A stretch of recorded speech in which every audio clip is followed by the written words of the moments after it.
Greetings and welcome to Edgy Ideas, the podcast that explores what it means to live a good life and to create the good society in our disruptive age. My name is Simon Western and I will be talking to invited guests about diverse topics, exploring social conscious and unconscious dynamics and desires.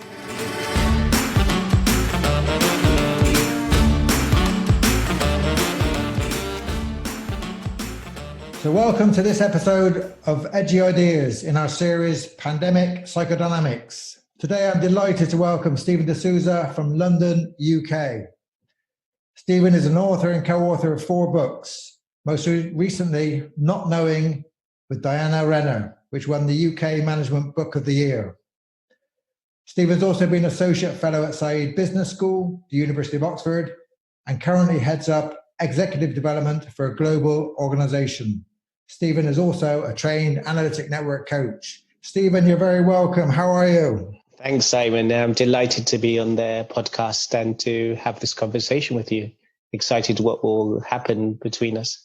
I was interested in what's going on in the UK. I was born and brought up in the UK and now I live in Ireland. So tell me, give me a snapshot of how things are for you and what you're observing over there. Yeah, it's we were talking before the actual podcast. It's a funny thing to be a representative of a nation. You know how often I, as growing up from an Asian background, my parents from Goa, always thought to be representing minority groups. Here, representing countries is a much bigger ask. So what I can do is just share my own perspective, always from that narrow field of view. But my own experiences, there's a lot of varied emotions and it's reflective of everywhere, really. And so probably how I am is what I'll notice. But I do see the fatigue among many people with the extended lockdown. We're now entering the 8th week here in the UK. So I think people are looking, are we exiting? If so, how do we exit? So it's about either returning to a new normal, or let's say returning to a better normal, or a worse than it was before. And nobody's quite sure what that return looks like, even if it is a return, and we can question that maybe in our conversation. There's still a lot of fear, but I think that fear has mostly turned to fatigue. As for example, we built a hospital, I think it had 4,000 beds, the Nightingale Hospital. It wasn't used to that extent, and I think they've repurposed it again. The same with ventilators, there was a lot of catastrophic thinking. We won't have enough. They asked UK companies to make them. For example, Dyson, headquartered in Singapore now, was contracted to make many of them, actually now cancelled the order. So there's, I guess, a sense of relief that we haven't seen what they were predicting. At the same time, still that sense of fear, it's there, but fear turned into fatigue and wondering what will happen next. Will we see a new wave? Will we see other things? And this not knowing that we're now very clear, but still looking to our leaders to provide authority, to provide clarity, direction, protection, and almost that impossible task that we're placing on our politicians in particular.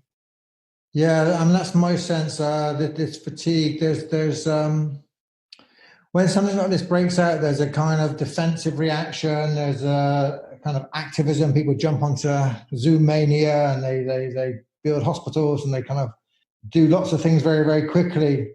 And then there's a kind of a second phase I think we enter, and I think we're in that phase now, and it is fatigue, and it touches on your books about not knowing, which I'm interested to kind of hear about, because we really are perhaps more than ever in a period of not knowing. So can you speak to that, what your books are about and how that kind of relates to this COVID situation? Yeah, sure, Simon. So the central premise of not knowing is that we live in a society that privileges knowledge, and that privileges expertise, and that due to the complexity of the environment, and it was always complex, but that it's more evident of the complexity now with the growth of information, etc., that it is impossible for anybody to know. And so in the past, whereas we tended to look at heroic leaders to provide solutions, now we're finding ourselves with leaders that don't have the answers, and it's challenging. So the example in not knowing is that we use a metaphor from the Camino de Santiago, the ancient pilgrimage from France to Spain. And if you walked 90 kilometers more to the coast, you would reach a coastal town called Finisterre, in Latin, the end of the earth. And on the old maps, the cartographers used to draw lions and sea dragons because it was terrifying. Sailors would go and they wouldn't necessarily return. And that's what it feels like right now. It feels like we're at the edge. There's Finisterre, not just once, but many times. And this return to that edge and this feeling of groundlessness. So what we looked at was, how do you normally react at the edge? So we all have our defaults, as you said. In this case of the COVID-19 and pandemic, maybe there was a rush to control. Maybe the default was the catastrophic thinking. Maybe it was, let's say analysis. Let's get the experts in from Imperial and crunch the data. But there's a variety of responses, and not all of them are conscious. Many of them, as you say, are informed by unconscious routines and practices. But the idea here is not to pathologize them, not to say catastrophic thinking is incorrect and in some way deviant. And because obviously the cost is it puts us in panic, stress is raised, we worry overduly. But the positive side is that we are prepared if the worst does happen. There's that saying, only the paranoid survive. So the same with all of these things.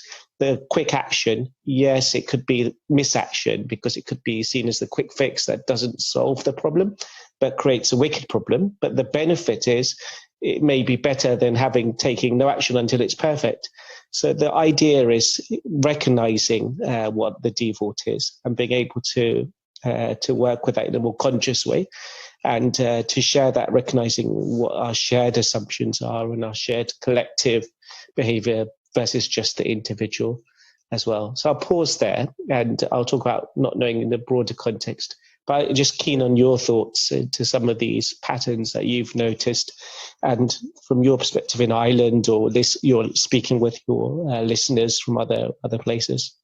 Yeah, well, I've been speaking to colleagues from Moscow, Australia, States, India, and it's been very interesting. There's clearly shared patterns of kind of behavior, and of course there's difference as well. But I mean, the shared patterns, I think, are these unconscious processes, how we manage our anxieties. And how we manage anxiety just seems to be fundamental to how this is kind of dealt with. So, like what I noticed in the British kind of political media was the amount of kind of talk of kind of war. And of course, today is VE Day in the UK. There's a holiday for the end of World War II, and just this kind of analogy of war, kind of. So that's like an unconscious default. That's kind of where quite a lot of kind of male leaders go to, and what that does to kind of our reactions, really. I think it's very interesting. And then there's other kind of places where people manage their anxiety in a more contained way,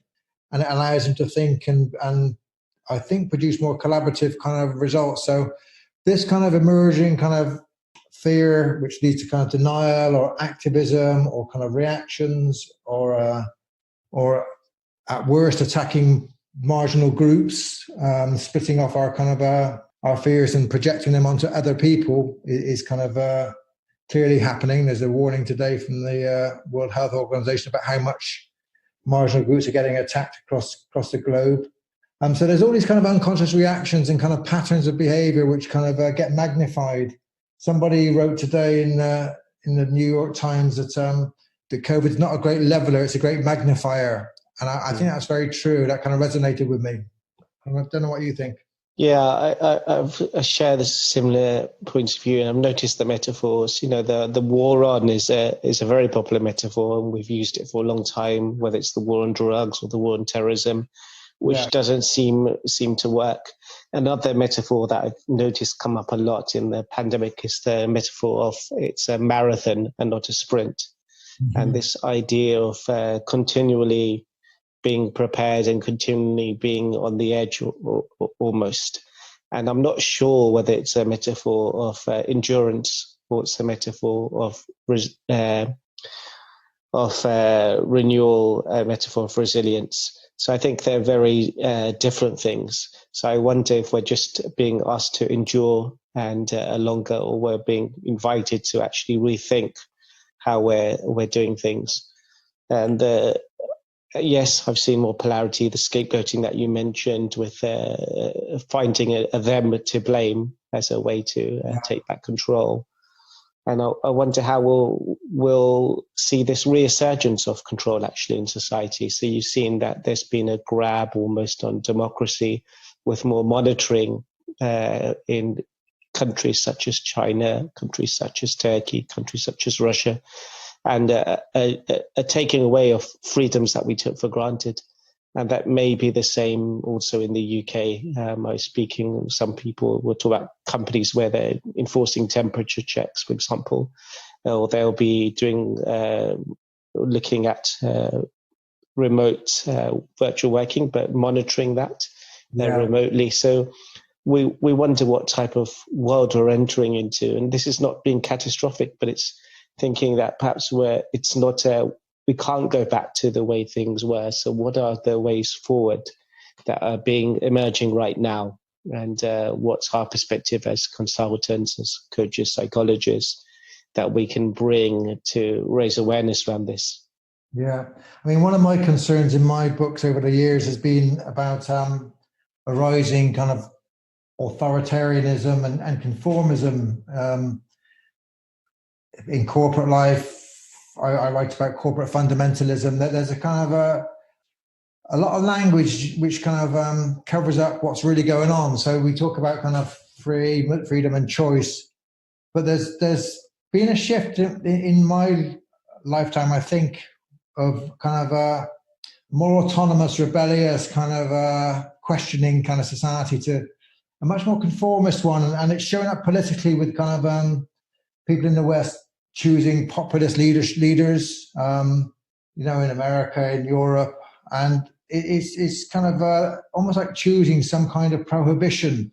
And this COVID has kind of really opened the door for more of that. I'm kind of interested in kind of the dangers that poses, and whether we can be awake enough to see that whilst we're at this edge, there's also huge opportunities for creating something new. Without going back to some kind of authoritarian kind of modelling or prohibitive modelling, which I think is quite dangerous at this moment. Yeah, I agree. It's sort of almost co-opted resistance. And so, for example, think back just at the beginning of the last decade in terms of all the movements such as Occupy, the Arab Spring, all those fermenting movements that we saw, people no longer tolerating the existing present. Yet what I've noticed with the COVID is almost like a shaming of those that have different views, such as want to debate the balance of health to democracy and freedom. In some way, they're shut down. It's only seen as a public health discourse and not a discourse on freedoms, rights, responsibilities, and choices. And it's not the issue in themselves, but the fact that the debate is shut down. And obviously that gives rise to a whole lot of conspiracy theories and alternative ways, as you say, of resistance and ways of managing that anxiety when the debate cannot be happened out in the open.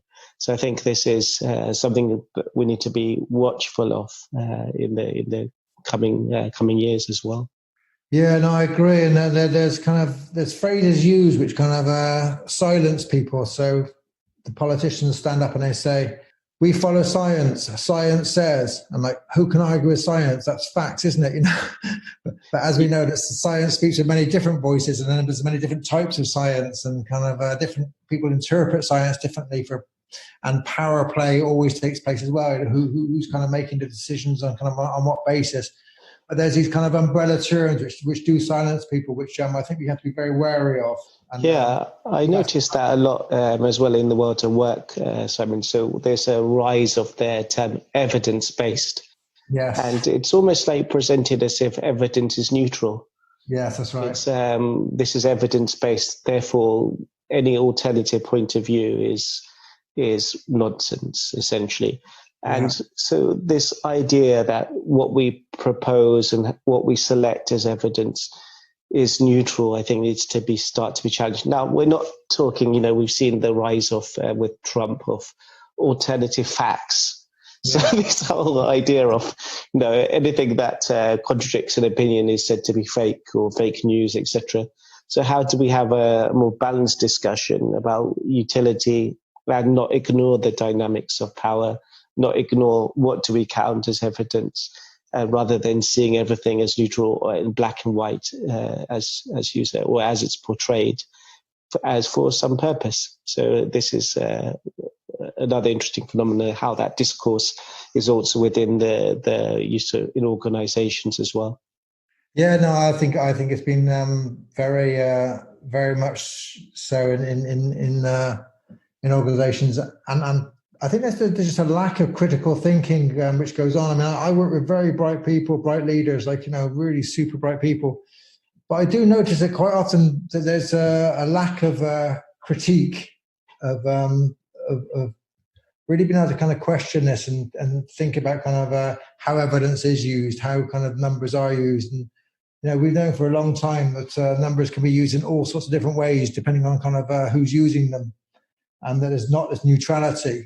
And I think Trump's kind of and the populist kind of fake news thing is kind of problematized that really their claim that kind of experts don't matter. Michael Gove kind of said that a few years ago. It kind of really kind of opens up a kind of a chasm which kind of people fall into, and it's kind of either there is experts in facts or there's not experts in facts, and if there's not, then you're on the Trump side, and that's what we've got to kind of navigate, really, kind of somewhere in between where we actually really question how power is used. Well, power is not talked about enough, I don't think, because how people kind of use evidence and for their own political ends, and how kind of it's used in business for certain reasons has to be questioned. I think it's kind of absolutely kind of essential.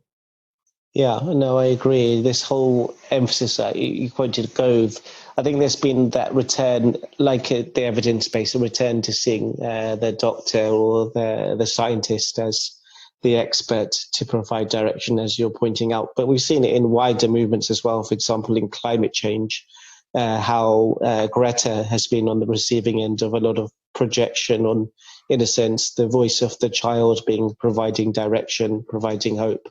So that it's the same type of projection onto an authority, onto a voice. And we have to question why, what's happening.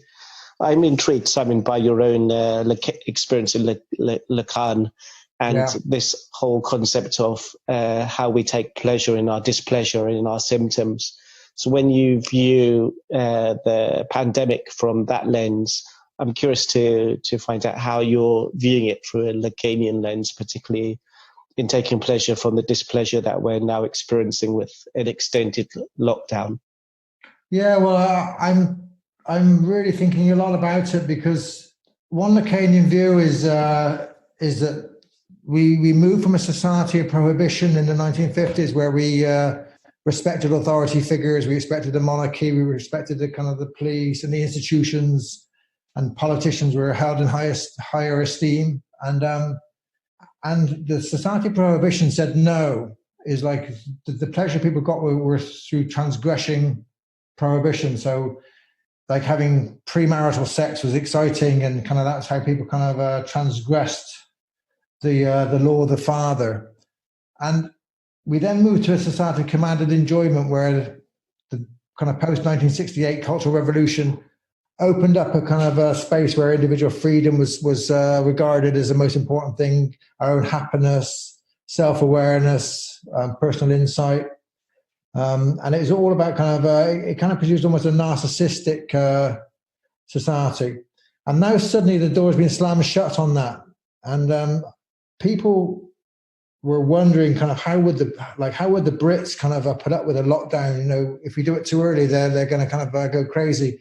And actually people across the globe, on the whole, have been quite amenable to kind of this very severe, you cannot leave your house, is kind of a very kind of extraordinary kind of thing. And there's a part of us, I think, which kind of likes prohibition. There's a part of us likes a father telling us what to do, a kind of an authority figure. I say father because it's kind of the psychoanalytic kind of language from Freud, but it's really kind of an authority figure, and it can be kind of male or female. And people kind of get some pleasure out of that. They kind of complain about it, but they quite enjoy it because it gives them some sense of kind of security. And it creates this kind of splitting as well, where we split off kind of our own fears and anxieties and we project them onto others, so that the leader can kind of manage them for us, or the kind of marginalized group.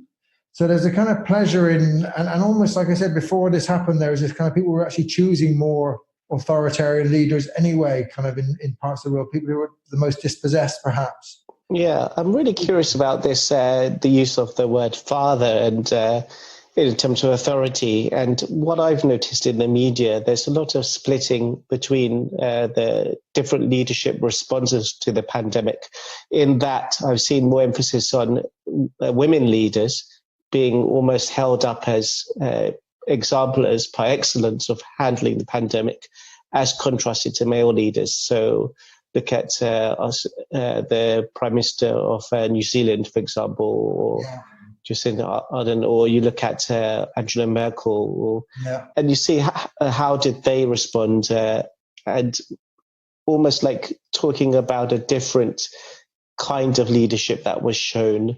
So whereas men may have resorted to science, but more authoritarian, the language of war, there was a difference in the way, let's say, the mother as a figure responded. Any comments or any views or perspectives on that, Simon, in terms of that splitting between gendered response by leaders?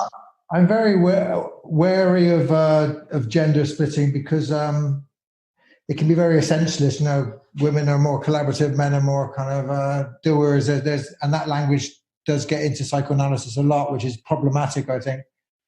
I do think that there's a certain kind of socially constructed male who acts out machismo. I think that's a social construction which has been around for a long time, and we often see it in kind of gung-ho leaders like Trump or Boris. You know, we can get through this, we can break through, just open up the country. Yes. And I think I don't think it's gender specific, you know, because I also remember female leaders such as Maggie Thatcher who were in no way seen as kind of soft collaborative leaders. They kind of had their own kind of sense of doing so. I don't think it's gender specific, but I do think that kind of how we socially construct gender does kind of shape leadership and followership, kind of what we expect from our leaders. And I think Merkel and other women leaders can lean towards kind of being more collaborative, can be and take on projections which kind of help them be less kind of machismo. So I think it's kind of an interesting, I mean, in Ireland it's interesting. It's a very different kind of, we don't have kind of female leaders running the country in the top positions, but it's still a very different rhetoric from the UK rhetoric or the USA rhetoric. I'm kind of interested. So I don't think it's just gender specific, but I do think the way we construct gender is kind of important and is playing out for sure. Mm. What do you see as, I mean, you talk about some of the macro perspectives through history, the rise of individualism and the prohibitions. There was almost like actions against prohibition. What do you see as some of the new prohibitions or ways that this will impact society now in terms of those perspectives? To give you an example, there's a wonderful series on Netflix called 1983. I don't know if you've seen it, but it looks at Poland, and it's a fictional work. And the imagination is that the revolution never happened, and the idea that Poland stayed communist. And there's the sense that one of the characters is reading 1984, and he says to his colleague, "And this is a work of fiction." It was almost like that's accepted now, that there's an interference by the state, that people are, that life is governed or in some way that, and there's differences in gradients and society. What do you think is your perspective on what we're going to see now, where we've had a much more a rise in localism, a rise in shaming perhaps for those who question authority in the particular perspectives, that they're not following evidence-based, or use of temperature checking, other travel restrictions. I don't know. What are your thoughts on the new prohibitions and the way that you think of this is evolving post-pandemic?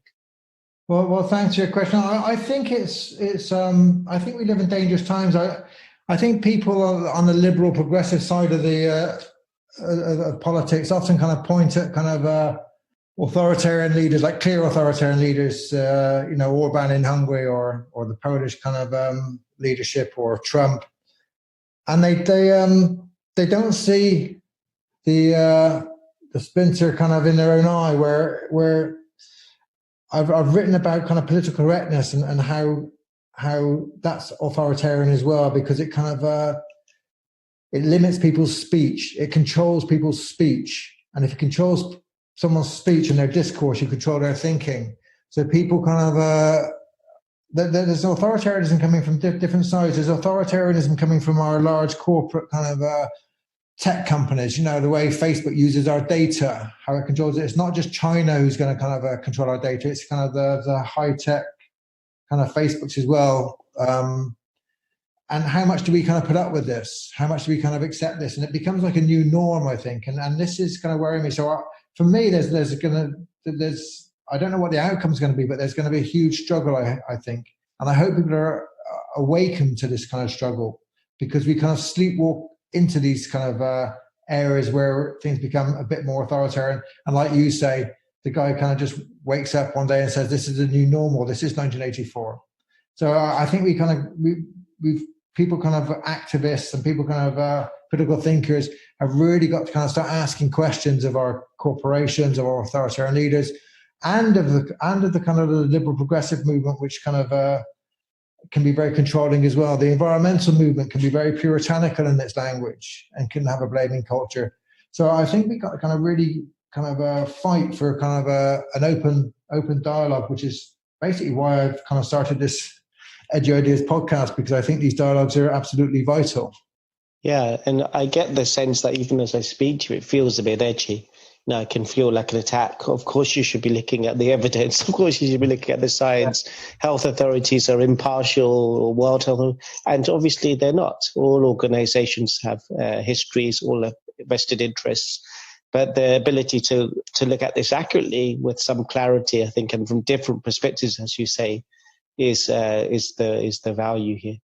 So one of the ideas that we talk about not knowing is when we listen to Norita Hertz, she actually wrote a book called Mind Wide Open, or So open. The perspective is, she says, when you listen to experts, when they've done neuroscientific studies of the brain, it's as if the independent decision-making part of our brain shuts down. You know, we just believe everything.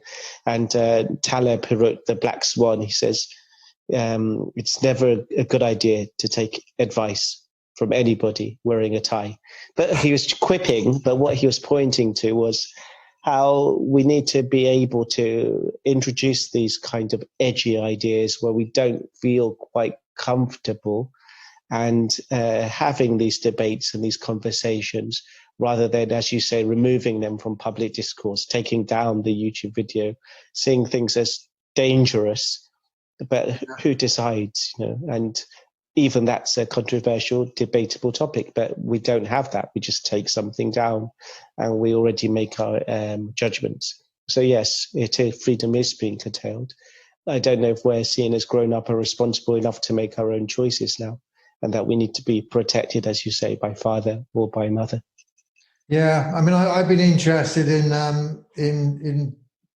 the debate in my mind around social cohesion or social coercion, and how I think to create, you know, the podcast is relating to how do we live the good life and how do we create a good society. And to create a good society, for me, you have to kind of lean towards social cohesion, and that means kind of getting citizens to kind of think and be thoughtful around kind of how they manage lockdowns and how they manage social distancing and physical distancing. And my kind of intuition is to kind of trust people. I'm not naively. I know there's kind of people who and I know people need clear guidelines. I'm not kind of against giving clear guidelines, but I saw some evidence recently which said that the lockdown didn't actually kind of change a lot of things across countries, that the social distancing did, that closing schools did, that kind of closing mass gatherings did. But when I walk along the kind of the promenade in Galway, and people are kind of being responsible and kind of they're all out there enjoying the sunshine, but they're all socially distancing, I think that's got to be a good thing for mental health, for physical health, and kind of balancing these things and allowing some people to kind of make some choices which are very personal and very relevant to them, but kind of not just kind of leading on them with a big stick. And that's kind of what I think is going to be the battle after this, is how we get social cohesion through this. Yeah, and on the converse side, I think I've never seen such an increase in social cohesion. The whole idea, obviously, we can question what is happening with this clapping for carers, whether it's a displacement or a distraction, a way to feel we're participating in it, as well as recognizing, but avoiding really issues of funding and other things, or a bit of both, really, acknowledgement, but also displacement. But one post I saw that was quite funny, and it was just a post somebody made on social media, was that they now, rather than traveling so much and speaking internationally, they've realized with this pandemic they become a hero within 5 miles. And what that means is suddenly they don't need to be somebody, for everybody, but they're beginning to know their neighbor. They're beginning to make a difference in their community. They're beginning to do things locally rather than travel or be on the road all the time. And I think that points to this emergence of social cohesion that wasn't there. I saw people standing outside their doors looking at their neighbor for the first time. And wonderful, rather than being almost like an individual locked up within your home. So there's this sense of seeing each other much more than we have in the past, being delicately talking to strangers. Saw a delivery person just making conversation with somebody rather than just leave their parcel, or checking in with the person serving the coffee. How are you doing? Are you keeping well? But so there's a delicateness and an interaction, I think, that's happening more now. But the metaphor I use is, we tended to think of social distancing, obviously, of keeping distance in terms of touch.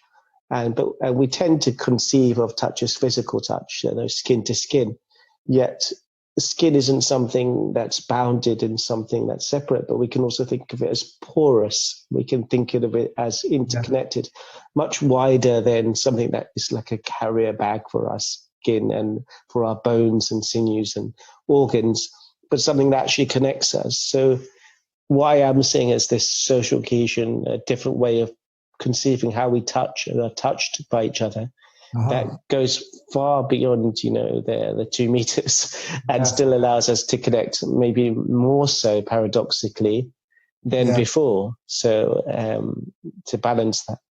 Yeah, no, I share that experience of going out and talking to neighbours and making an effort to smile at somebody and saying hello, and you kind of walk past them with your 2 meter boundary. It has changed things, and I think that's another kind of Lacanian insight, that lack creates desire, and that kind of the prohibition and the lack of being able to go and hug somebody creates a desire to kind of be warm in the ways you're expressing, which I think is very, very helpful. Have you got any last thoughts, Stephen? Anything you'd like to kind of reflect on from your writings and your work? At the moment, I've always tried to emphasize the other side to issues. So, for example, I'm not saying knowledge is bad and not knowing it's useful, but when we tend to overemphasize knowledge, when we live in complexity, then it can become dangerous, and we need to embrace our not knowing. And in the same way with the follow-up book to not knowing, it was looking at overaction and being almost caught in activity, rather than being able to rest in action and achieve things without pushing and without ignoring the context in which things happen. In terms of the good society, what I'm writing out now is this idea of not being. And the idea of not being is being able to see that much of our issues resulting from the idea that we're differentiated and we overemphasize our separateness rather than our cohesion.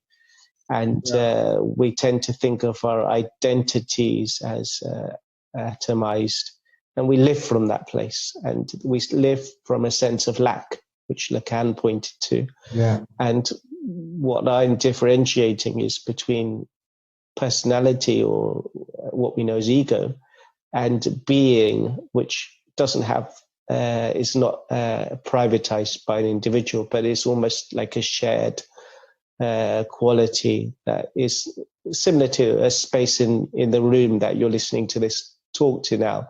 It doesn't have substance. It's not owned by you or be there for after your apartment or house is gone. It accepts what comes into it, doesn't reject anything, but doesn't have to accept it either, but allows. But I'm experimenting with this idea that what we need now for a good society is to shift our identity away from only being the personality, the ego, which is necessary, to that wider sense of being, which is shared. And this shared being, I think, doesn't have any lack inside it, and is able, therefore, to relate in a very different way, and tends to be a counter position to excessive growth, excessive desire, as you say, for difference, becoming something. So this is what I'm exploring now, Simon. It's still in infancy, but that's the kind of thing, and its implications for society, its implications for the world of work and for leaders. I think that's very interesting. I really look forward to your new book whenever it comes out, Steven. So thank you very much for being a guest on Edge Ideas podcast. It's been really lovely talking to you. Very informative. Thank you. Likewise, Simon. Thank you.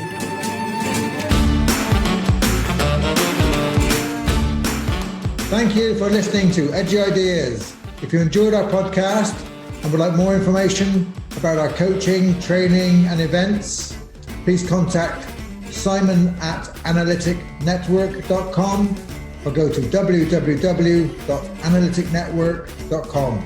Thank you for listening.